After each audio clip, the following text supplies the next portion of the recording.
memulai pelajaran hari ini, ada baiknya kita berdoa sesuai kepercayaan dan keyakinan masing-masing. Doa dimulai. Doa selesai. Oke, sebelum memulai pelajaran pada pagi hari ini, Ibu absen dulu ya. Baik, Ibu. Nur Rahmadi Maafandi. Nurul. Hadir Ibu. Yumriani B. Hadir, Bu. Nur Wahyuni. Hadir, Ibu. Nur Alam. Hadir, Bu. BC Alam Anwar. Hadir, Bu. Medi Indriani Dede. Hadir, Ibu. Bintang Sri Dewi Sufi. Saya, Bu. Amelia Mustika Fiani. Jihan Zakira. Hadir, Ibu. Eli Herliana. Hadir, Bu. Oke, sudah semua ya. Oke. Ada yang tahu kita akan belajar apa pada pagi hari ini?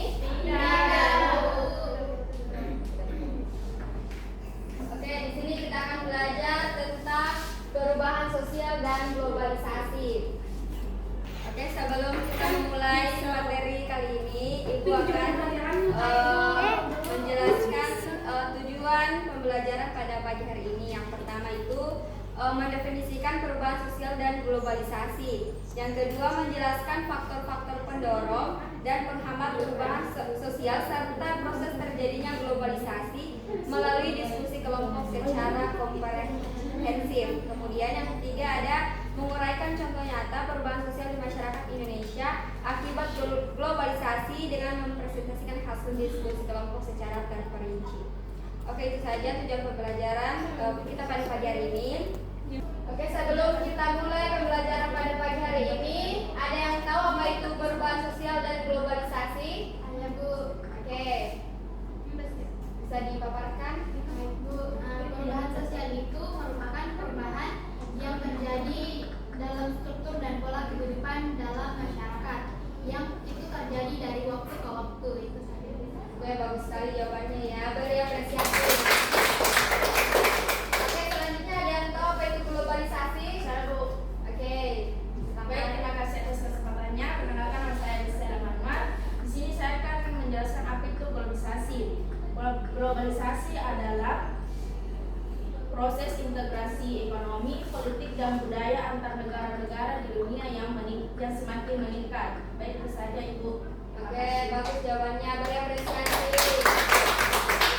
Oke, bagus ya. Ya, perubahan sosial itu, Ibu jelaskan sedikit tentang perubahan sosial ya.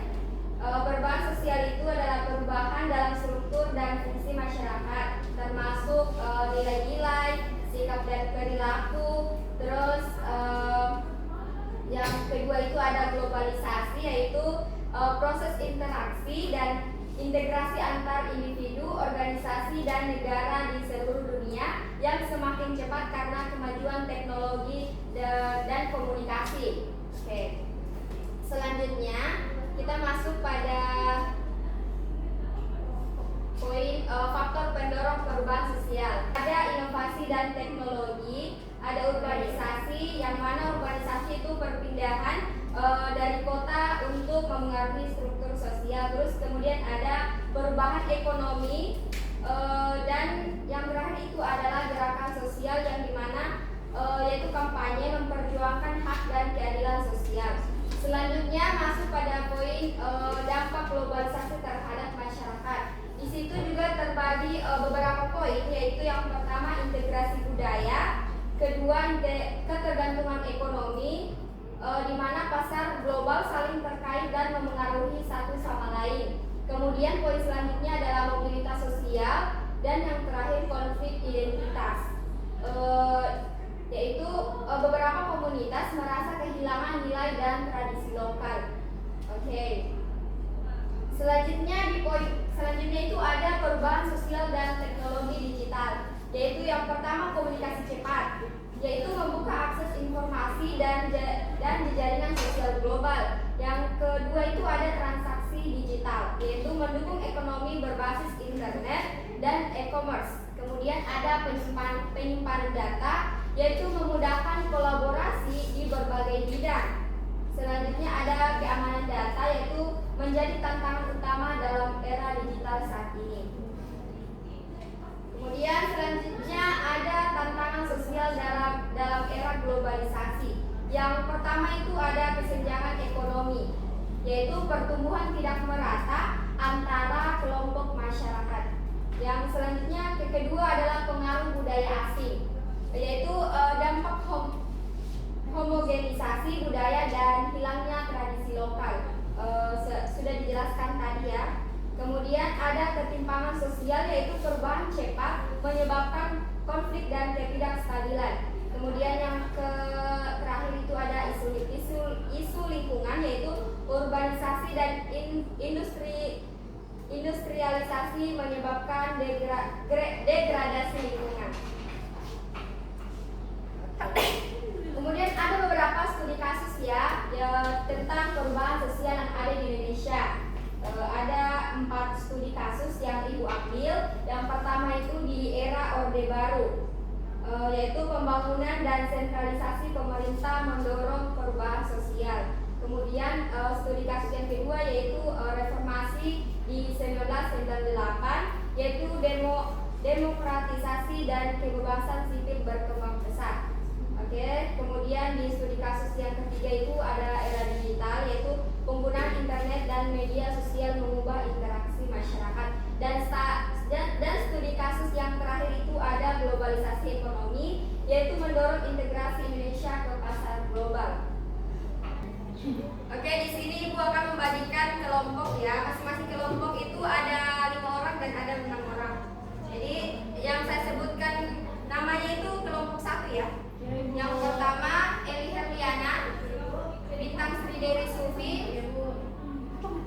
Nur Rahmadi Ma'afandi, Jumriani B, Nur Alam, yaitu kelompok 1, dan yang tidak saya sebut namanya itu di kelompok 2 ya. Oke, untuk soalnya itu saya sudah kirim melalui grup WhatsApp ya. Bisa dicek di WA-nya masing-masing. Sudah Ibu. Oke, untuk bisa duduk per kelompok. Kelompok 1 di sini. Kelompok 2 sini. Di sini saya akan membagikan lembar kerjanya ya, masing-masing kelompok. Saya kasih waktu 20 menit ya untuk pengerjaannya.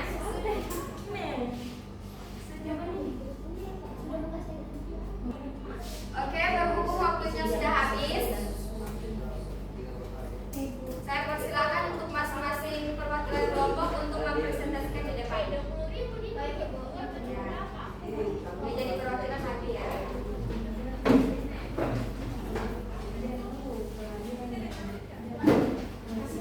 Dari kelompok berapa? Oke, dimulai dari kelompok 1. Diharapkan untuk semuanya diperhatikan di depan ya. Baik, di sini saya akan presentasikan hasil diskusi kami, yaitu apa rumusan masalah tentang perubahan sosial dan globalisasi. Nah, yang pertama itu apa yang maksud dengan perubahan sosial dan globalisasi. Yang kedua itu apa faktor-faktor penyebab terjadinya perubahan sosial. Dan yang ketiga itu apa dampak globalisasi terhadap kehidupan sosial masyarakat. Dan yang keempat itu apa contoh perubahan sosial yang terjadi akibat globalisasi. Nah, jawabannya yaitu perubahan sosial adalah perubahan yang terjadi dalam struktur dan fungsi masyarakat, misalnya perubahan norma. Sekian dan terima kasih. Oke, jawaban yang sangat-sangat bagus. Diberi apresiasi. Selanjutnya untuk kelompok 2 bisa dipresentasikan hasil diskusinya. Baik, terima kasih atas waktunya Ibu. Di sini saya sebagai perwakilan dari kelompok 2 ingin mempresentasikan hasil diskusi kelompok 2. Nah, berikut beberapa contoh rumusan masalah tentang perubahan sosial dan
konsumtif, dan bahan potensi pergeseran identitas budaya. Mungkin itu saja. Oke, bagaimana dengan saudari Reste? Apakah jawabannya sudah dimengerti apa masih ada sanggahan yang mau diberikan? Itu saja. Oke, berikan apresiasi. Oke, bisa di Terima kasih, Bu. ya, selanjutnya Ibu akan simpulkan dari dua presentasi tersebut. Kesimpulannya yaitu globalisasi adalah proses yang kompleks yang memiliki dampak yang luas dan signifikan terhadap perubahan sosial. Dampaknya bisa positif seperti kemajuan teknologi, informasi, dan komunikasi, tetapi juga bisa berdampak negatif seperti kesenjangan sosial, ekonomi, dan politik. Perubahan sosial diakibatkan oleh globalisasi yang memengaruhi semua aspek